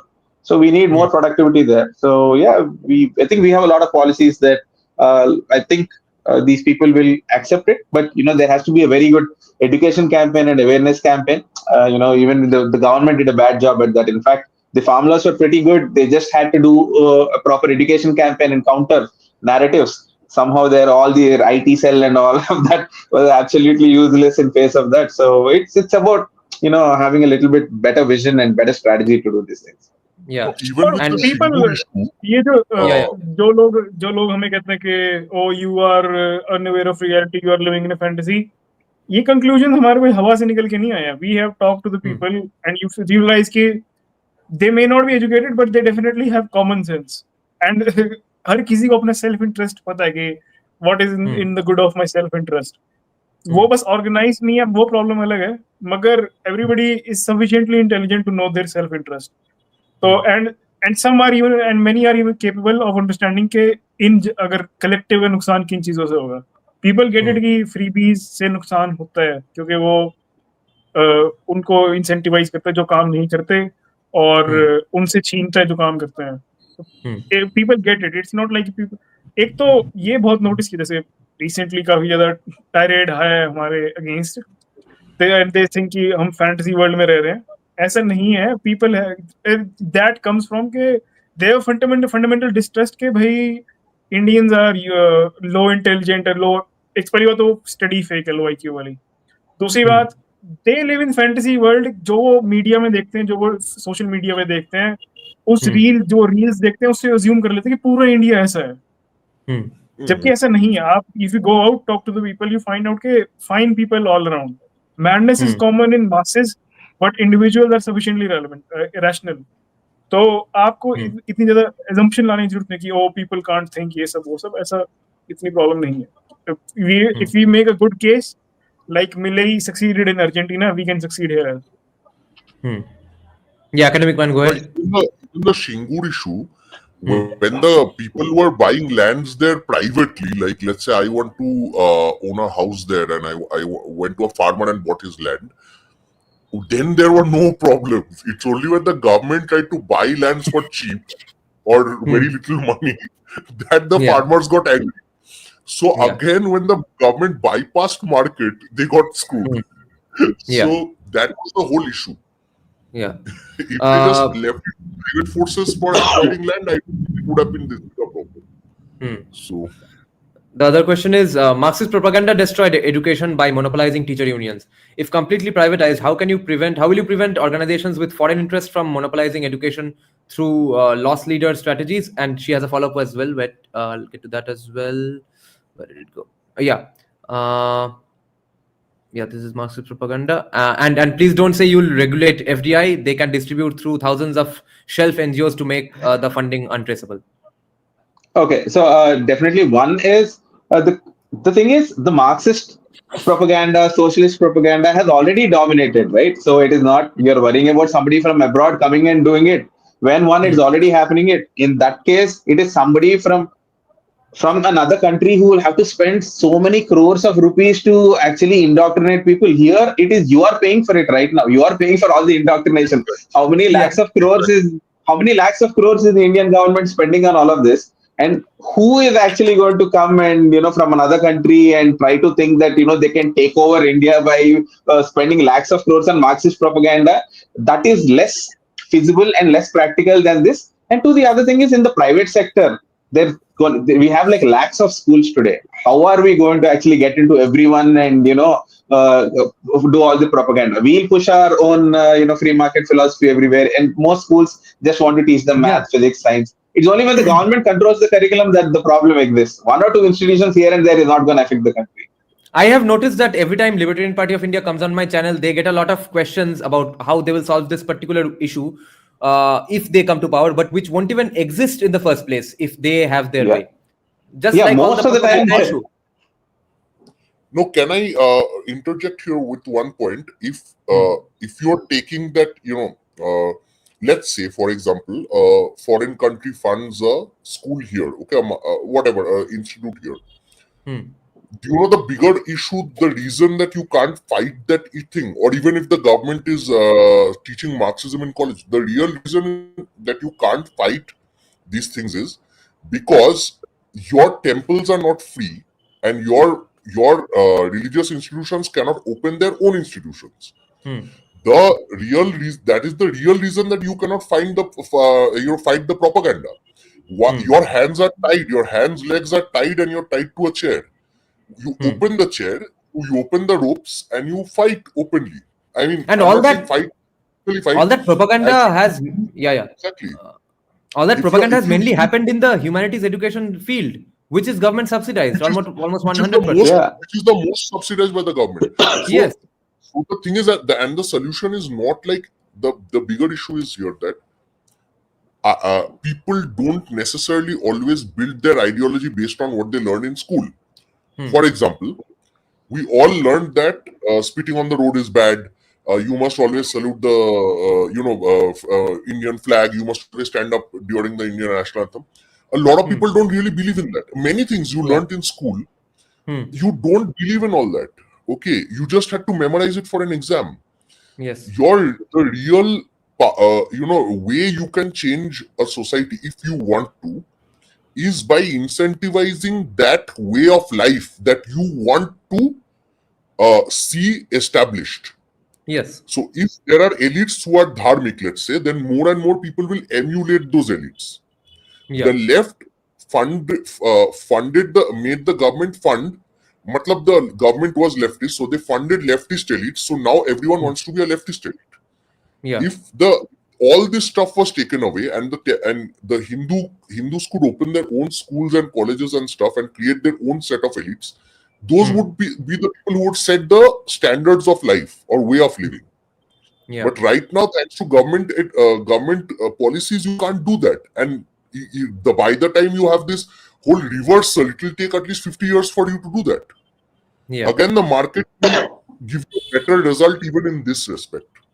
Yeah. So She's saying BOB, BHAL, SBI, BAL, etc. successfully turned around when faced with competition and the choice of improve or shut down. Won't this be the case with education sector as well and But public but schools? we are already seeing the competition, right? So the private schools have been stealing all the students from the government schools. The number of students that are enrolled in government schools is actually decreasing. The government is continuously year on year in the budget, the amount of money that they're allocating to government schools is actually increasing. So the competition already exists, and it is that they have failed. So few institutions here and there, even see, SBI has an incredible amount of history, and for a long time there was no private banks allowed, right? Barely 20-25 years ago is when we started getting the first private bank. So 50-60 years of history, penetration in rural, and that huge base, and the fact that it is government also gives people a lot of trust in them. So yes, sometimes they have a huge advantage, so which is not really fair to compete. But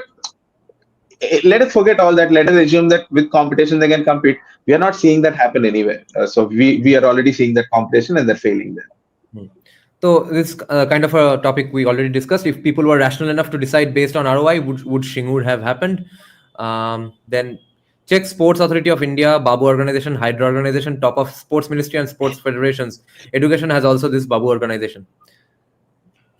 a Yeah. So European had about once told me that you have a country of 1 billion people, but you don't have a football team. So I said, yes, we do have a football team, but it's nowhere close to the top. Okay. And So have you seen our performance in UFC? I had to tell him that we had a better football team back in the British period, Yeah. because back then people actually established their own clubs and used to play amongst themselves, and they got better that way. So even at that time, people with bare feet would play better football than what we have now. So Yeah.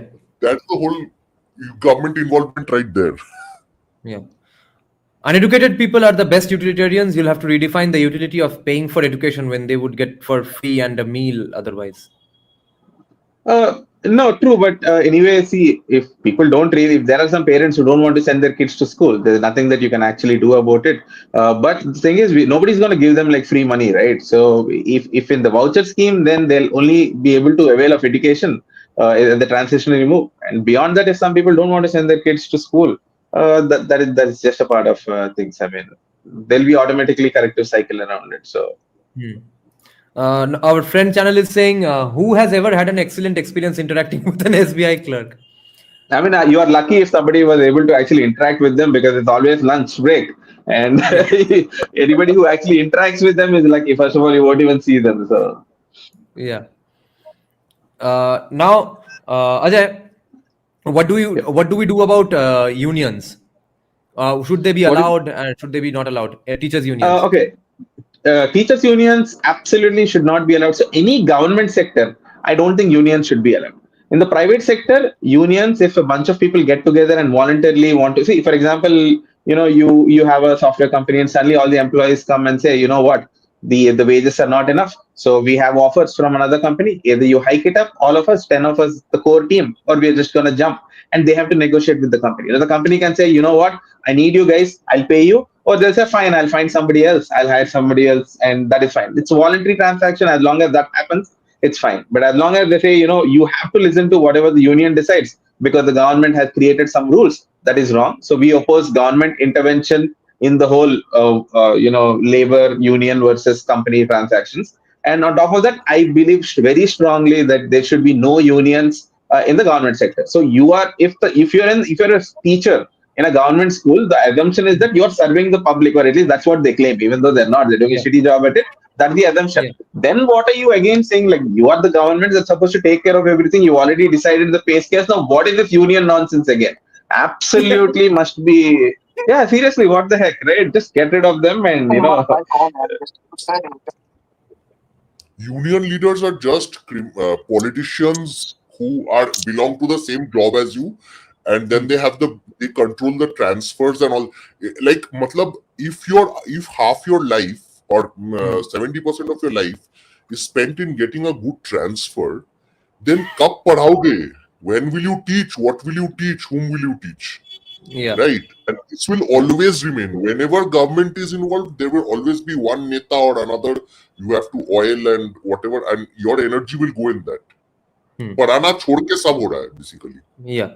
Now we'll take closing remarks from Ajay, Academic Man, and Tushar in Hindi, and Academic Man English if you want. Closing remarks on if right now a person who has never heard of libertarianism and thinks of public school as the obvious go-to solution for solving our poverty and stuff, why should we privatize education? First, Ajay. We should privatize education because all the evidence is basically right in front of you that even the poorest of the poor don't want to send their kids to government schools. So it's everybody knows that the government schools are very substandard, and it is not for shortage of funds because there also all the facts are out that a government school spends almost twice or 2.5 times the amount of money that a private school spends. So it is not a question of lack of funding. As far as administration, we have supervisory officers, everything, and we have private schools on one side where everybody is going to them, and the fact that they're actually doing it at such a low cost and providing such quality education compared to the government school, the evidence is right in front of you. Right now, 50%, 30 to 50% of the schools or students in the country are being educated in affordable private schools where the fees is less than 500 rupees a month. So definitely government is not the solution. All the evidence is in front of you. And as libertarians, we definitely want to transition from this inefficient use of taxpayer money to a much more efficient system where also the outcomes, especially in primary schools, improve because these people will now be able to, the schools will have to compete for their business. And when there is competition, it's better. Also, I just want to add a slightly tangential point here. There's also another huge problem, as we've already spoken in previous episodes, about the caste system. So every few months, you open the newspaper, you will see news about how some Dalit student has been discriminated in a government school where they're made to sweep the floor or they're supposed to sit in the back or Even in West Bengal. Yeah, even in West Bengal, which is, so obviously it's a problem everywhere in the country. So the moment parents have the voucher in hand, they can go to any school that is begging them, come and join us. Then that school, if they discriminate against the student, the parent will not put up with it. They'll say, screw you, we are paying for it. So it empowers them and also it gives them that self-respect and the kids' education will improve. And this whole nonsense of discriminating against kids, which is a very brutal and atrocious behavior in government schools, will obviously get phased out because schools have to compete now for the business. Tushar, education क्यों privatise करना चाहिए? मेरा तो simple comment ये है कि आप कोई चाहोगे कि कोई नेता आपके बच्चों को पढ़ाए। आपने स्पीचेस देखी है उनकी? तो आप एक्सपेक्ट करते हो कि भाई वो केयर करेंगे कि वो आपके बच्चे अच्छे से पढ़ें। उनका कोई इंटरेस्ट नहीं है, उनके बच्चे बाहर पढ़ते हैं, उनके बच्चे गवर्नमेंट स्कूल में पढ़ते भी नहीं। और आपके बच्चों को वो चाहते हैं कि आपके बच्चों को वो चाहते हैं कि वो गवर्नमेंट स्कूल्स में पढ़े, तो ये नहीं हो सकता। और अगर आप कुछ रिफॉर्म चाहते हो तो ask your leaders to send their children to government schools, तब देखना क्या फर्क है। ये कंपलसरी करना ही है। Government employees universities as well, they cannot go to foreign universities for higher education, go in universities in India। तब पता चलेगा तुम्हें, ये जो तुम हार्वर्ड के डिग्री की फोटो खींचते रहते हो ना अपने बच्चों के साथ, तब तुम्हें थोड़ा समझ में आएगा कि कैसे चीटिंग कर रहे हैं नॉर्मल पब्लिक के साथ। Yes. Academic Man. Even then what will happen is, this is my closing remarks, and I also say one. Even then what will happen is there'll be that one school or college that will be heavily funded and really good infrastructure, और वही भेजेंगे। मतलब that is how it works. The rest of the 110,000 schools in the country will not be good. वो one school वही पे सब भेजेंगे and वही all एक caste system बन जाएगा अलग से। Yes. Apart from that, I believe that there is, the biggest problem is that if you see the budget of West Bengal, 5,000 crores have been allocated to madrasas. 5.5 crores for the last few years. 5,500 crores, which is a huge amount of money in a state like West Bengal, which is absolutely dirt poor, where most people. Our Lokhir Bhandar budget is 12,000 crore rupees.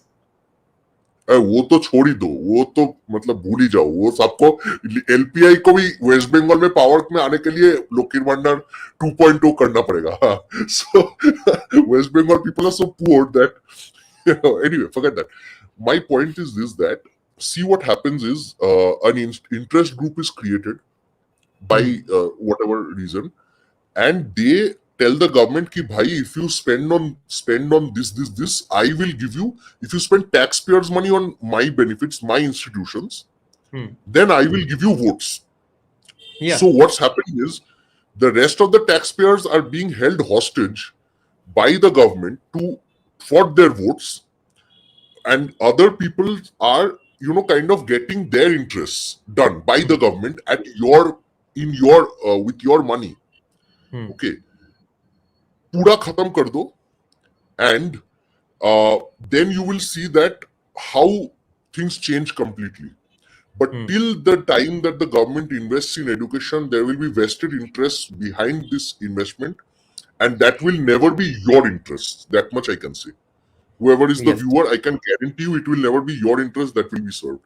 And other than that, Ajay and Tushar have made wonderful comments, so I have nothing to add. Yeah. Okay then. Thanks a lot, Ajay, Tushar, and AcademicMan for coming to our podcast and explaining this very important topic, which we'll have to revisit countless times, I think. Thank you, Ajay. Thank you, Tushar. Thank you for having us. Yeah, bye. Thank you, AcademicMan. Thank you, guys. See you soon. Good night.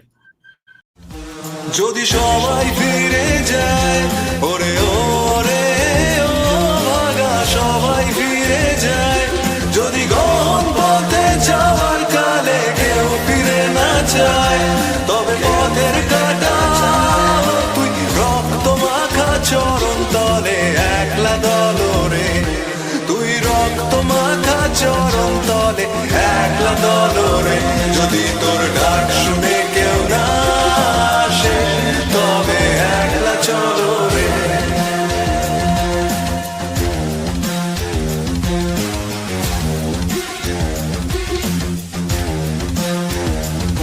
যদি আলো না ধরে ওরে ওরে ও ভাগা আলো না ধরে যদি ঝড় বাদলে আধার রাতে দুয়ার দেয় ঘরে তবে বজ্রানলে আপন বুকের পাঁজর জ্বালিয়ে নিয়ে একলা চলো রে আপন বুকের পাঁজর জ্বালিয়ে নিয়ে একলা চলো রে যদি তোর ডাক শুনে কেউ না আসে তবে একলা চলো রে